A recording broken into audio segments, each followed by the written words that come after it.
Hi guys, this is me Manvi. Hope you all are doing well. So आज मैं एक new series start कर रही हूँ जिसका नाम है let's discuss.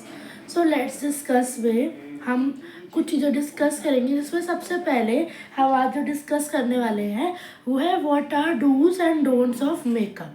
So be ready and follow me on Instagram and on YouTube also, because कई बारी जो रील है वो लंबी हो जाती है, सो उसकी वजह से वो इंस्टाग्राम पे नहीं डलती, बट फुल वीडियो मेरे यूट्यूब चैनल पे मैं डालती हूँ। उसका लिंक मैं आपको नीचे शेयर कर दूँगी, सो डू फॉलो मी।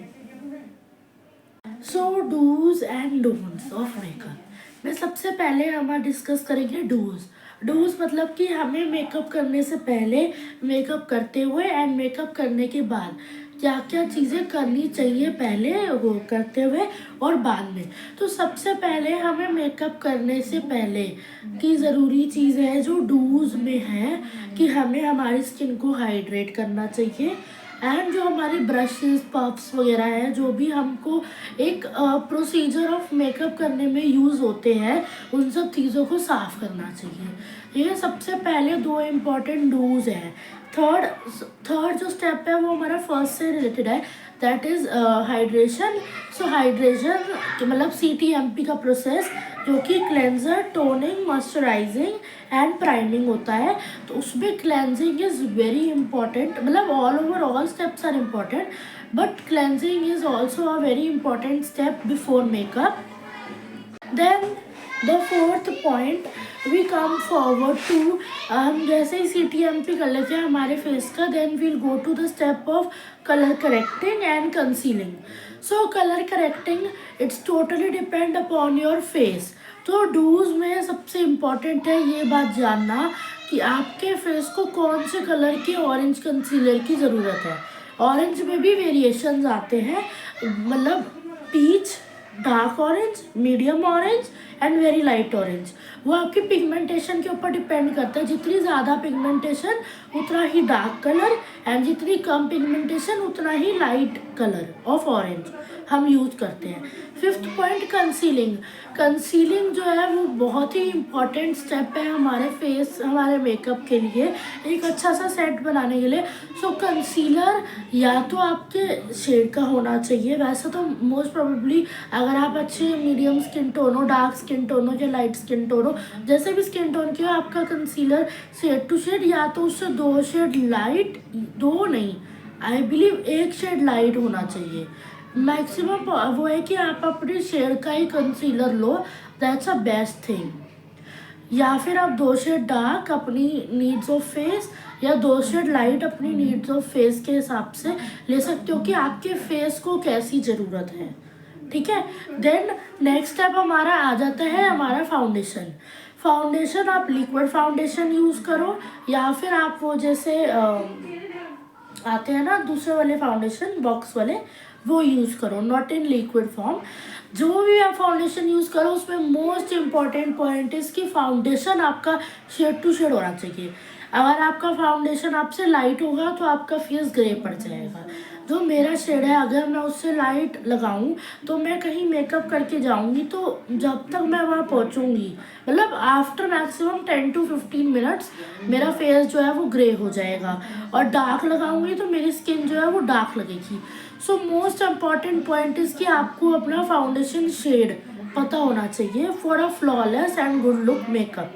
ये सबसे इम्पॉर्टेंट डूज है जो कि आपको मेकअप के लिए करना चाहिए ही करना चाहिए। अपना फाउंडेशन जानने के लिए आई मोस्टली प्रेफर कि आप पहले एक बारी एक शॉप से जाके ख़रीदो फाउंडेशन, जहाँ आपको अपना शेड नंबर अच्छे से पता लग जाए, उसके बाद आप आराम से online low. But in a first try आपको अपना शेड शॉप पे ही जाके देखना चाहिए, that would be a better choice आपके फेस और आपके मेकअप के फ्लॉलेस लगने के लिए। आफ्टर द फाउंडेशन जो हमारा नेक्स्ट स्टेप आ जाता है डूज में, वो होता है हमारा सेटिंग पाउडर। सो सेटिंग पाउडर भी बहुत ही इंपॉर्टेंट रोल प्ले करता है आपके मेकअप को सेट करने में, अच्छे से उसको एक फिनिश लुक देने के लिए। सो उस पर भी 2 शेड्स आते हैं, एक आता है ट्रांसलूसेंट और एक आता है banana. So that also depends upon your shade, आपका स्किन टोन कैसा है उसके ऊपर आपका पाउडर का शेड डिपेंड करता है। देन नेक्स्ट पाउडर के बाद हमारा ब्लश और वो आ जाता है कॉन्टोर। सो जो ब्लश एंड कॉन्टोर है वो इसमें कोई स्पेशल ऐसा डूज नहीं है, बट बहुत इम्पॉर्टेंट चीज़ है कि जब आप अप्लाई कर रहे हो एंड जितना आप अप्लाई कर रहे हो उसको आप बहुत अच्छे से ब्लेंड कर सको। अगर आप ज़रूरत से ज़्यादा अपने फेस पे ब्लश या फिर कॉन्टोरिंग कर लोगे तो वो बिल्कुल अच्छा नहीं लगता। डूज में सबसे इम्पॉर्टेंट है द एडिक्वेट अमाउंट ऑफ उठाना ब्लश और लगाना जिसको कि आप ब्लेंड कर सको, and same goes with contour. Because कई बार हार्श लाइंस दिखती हैं कॉन्टोर की, ब्लशेस के पैचेस बन जाते हैं। वो इसीलिए होता है क्योंकि जितना अमाउंट रिक्वायर्ड होता है उससे ज़्यादा हम अमाउंट यूज़ कर लेते हैं हमारे फेस पे थ्रू ब्रश उसको लगाने के लिए। सो एक एडिक्वेट अमाउंट ऑफ ब्लश और कॉन्टोर हमें यूज़ करना चाहिए। सो ये हमारे मोस्ट इम्पॉर्टेंट डूज हैं। उसके बाद जो लास्ट हमारा डू है वो ये है कि आपको हर बारी मेकअप करने के बाद सेटिंग स्प्रे लगाना चाहिए, एंड सेटिंग स्प्रे लगाने के एटलीस्ट 5 मिनट्स तक आपको वेट करना चाहिए। नहीं तो एक पोर्टेबल फ़ैन आता है आप उससे सुखाओ, बट इट्स वेरी इंपॉर्टेंट कि आपका सेटिंग स्प्रे आपके पूरे फेस पे अच्छे से लग जाए ताकि आपका जो मेकअप है वो टिका रहे, वो हिले ना। मतलब इन द सेंस अगर आप गर्मी जाओ, सर्दी जाओ, किसी भी मौसम में जाओ तो आपका फिक्सर बहुत अच्छा होना चाहिए जो कि आपके मेकअप को रोक के रखे। और ये कुछ डूज हैं जो मुझे लगता है कि आपको ज़रूर करने चाहिए अपना मेकअप करने के बाद, करने से पहले और करते हुए। जैसे कि मैंने आपको बताया मेरे हिसाब से इसमें सबसे इम्पॉर्टेंट जो डू है, 2 डूज है उस मेरे हिसाब से। सबसे पहला हमारा आ जाता है कि हमें हमारे ब्रशेज़ एंड ब्लेंडिंग जो प्रोडक्ट्स हैं हमारे उनको हमेशा क्लीन रखना चाहिए, ये मोस्ट इम्पॉर्टेंट डू है। And second most important do is your shade. आपको अपना स्किन टोन बहुत अच्छे से पता होना चाहिए जिसके हिसाब से आप अपना फाउंडेशन से लेकर एवरीथिंग पूरा अपने फेस पे करो। So that was my according some dos. सो अब हम इसके बाद डिस्कस करेंगे सम डोंट्स जो हमें नहीं करने चाहिए। सो अब हम डिस्कस करते हैं कुछ डोंट्स। सो जैसा कि हमने डूज में डिस्कस किया, इट्स वेरी इंपॉर्टेंट डोंट्स में कि आप अपने गंदे ब्रशेस को यूज़ ना करें because it can harm your skin. आपकी स्किन ख़राब हो सकती है, आपको रैशेस हो सकते हैं, कोई भी प्रॉब्लम हो सकती है बिकॉज कुछ स्किन्स नहीं, इवन सारी स्किन्स आर सेंसिटिव। सो उस पर क्लीन ब्रशेस का यूज़ होना is very important because brushes बहुत इंपॉर्टेंट रोल प्ले करते हैं मेकअप में। तो सबसे पहला डोंट यही है कि आप गंदे ब्रशेस को यूज़ मत कीजिए। सेकेंड जो हमारा आ जाता है, आपको कभी भी किसी भी सूरत में, मतलब किसी भी उस पर्सपेक्टिव में ये नहीं करना कि आप अपना CTMP मिस कर दें मेकअप से पहले, बिकॉज आपकी skin hydration is a very important step आपके मेकअप को अच्छा दिखाने के लिए। Okay, so third point is कि वही आ जाता है, फिर से मेरा कहना यही है कि जो आपका डोंट्स है, डोंट्स में ये है कि एक रॉन्ग शेड ऑफ फाउंडेशन आपको नहीं यूज़ करना चाहिए। Because of wrong shade of foundation आपके फेस को बहुत ही बुरा दिखा सकता है, आपके मेकअप को, आपके फुल लुक को डिस्ट्रॉय कर सकता है सिर्फ एक shade of foundation. It's very important. जैसा कि मैंने आपको लास्ट पॉइंट में बताया, अ वेरी इंपॉर्टेंट डोंट की एक wrong shade of foundation choose कर लेना अपने फेस के लिए, ये बहुत ही इंपॉर्टेंट स्टेप है। लाइक मैंने आपको डूज में बताया था a good foundation shade, so don'ts में भी मैं आपको यही कहूँगी कि a good foundation shade for you, जो आपकी स्किन को सूट करता हो वो यूज़ करना चाहिए।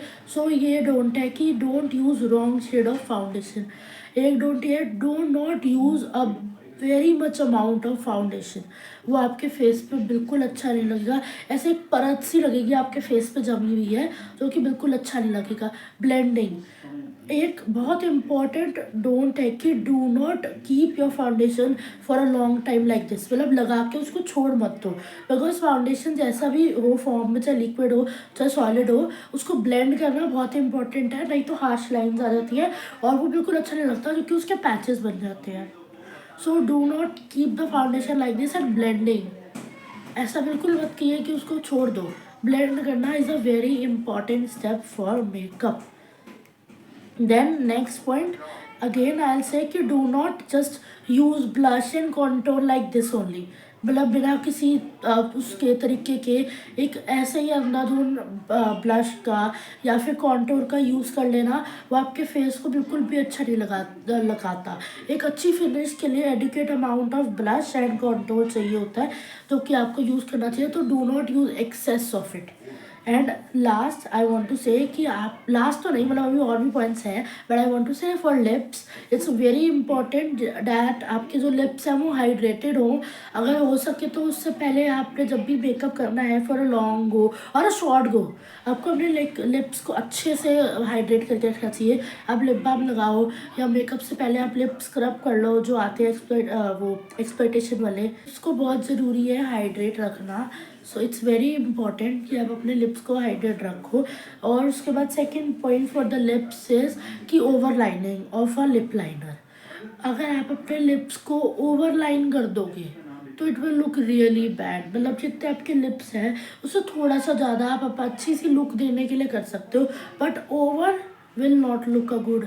सो this is a clearly a don't, जो कि आपको नहीं करना चाहिए। ठीक है। थर्ड स्टेप, लिपस्टिक और लिप का जो लाइनर का शेड है that should be something near to matching. मतलब ऐसा होना चाहिए कि दोनों आपस में लग के बहुत सुंदर लगे, ऐसा शेड मिक्सिंग होना चाहिए। ठीक है। उसके बाद नेक्स्ट स्टेप हमारा आ जाता है सेटिंग पाउडर। सेटिंग पाउडर के लिए the over excess of powder अगर आप लगाओगे, अगर आपकी स्किन नॉर्मल भी है तो भी आपकी स्किन ड्राई हो जाएगी, because excess use of powder हमारी स्किन को फुल ऑल ओवर ड्राई बना देता है। So I recommend, it is a clearly a don't कि आप एक्स्ट्रा यूज़ ऑफ पाउडर करें। देन नेक्स्ट स्टेप हमारा आ जाता है eyebrows. Over filling of eyebrows हमेशा बुरी लगती है। एक adequate amount of eyebrows filling जितनी आपको लगता है कि आपको नीड है सिर्फ उतनी करनी चाहिए। ओवर लुक दिखाने की वजह से आईब्रोज अच्छे नहीं लगते। मैक्सिममली पीपल बिलीव कि एक ब्राउन कलर का आईब्रो पेंसिल यूज़ करने से एक बेटर लुक आता है। बाकी it's your up to own choice कि आपको कैसा यूज़ करना है, बट अच्छे से एक गुड अमाउंट ऑफ लगाना चाहिए। Over the amount of eyebrow filling बिल्कुल भी अच्छा नहीं लगेगा, और जिससे कि आपका फेस की पूरी लुक जो है वो ख़राब हो जाएगी। देन नेक्स्ट हमारे जो सबसे इम्पॉर्टेंट है eyes.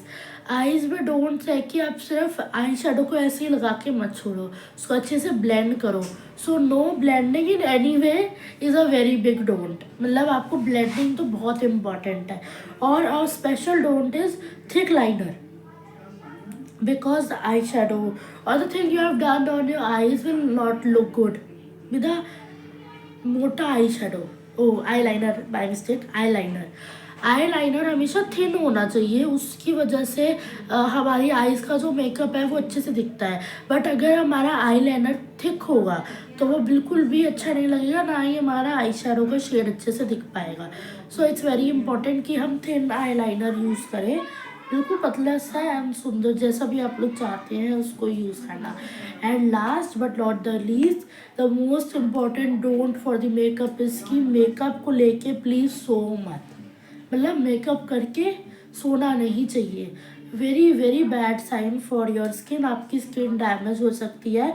So it's very important कि आप अपना सोने से पहले, चाहे आप कितने भी थके हो, प्लीज़ टेक 2 मिनट्स, क्लेंजिंग कर लो, फेस वॉश कर लो, कुछ भी कर लो, बस अपने फेस से मेकअप को हटा लो। Because with makeup sona is a very big don't. So that was according to me some do's and don'ts for you guys.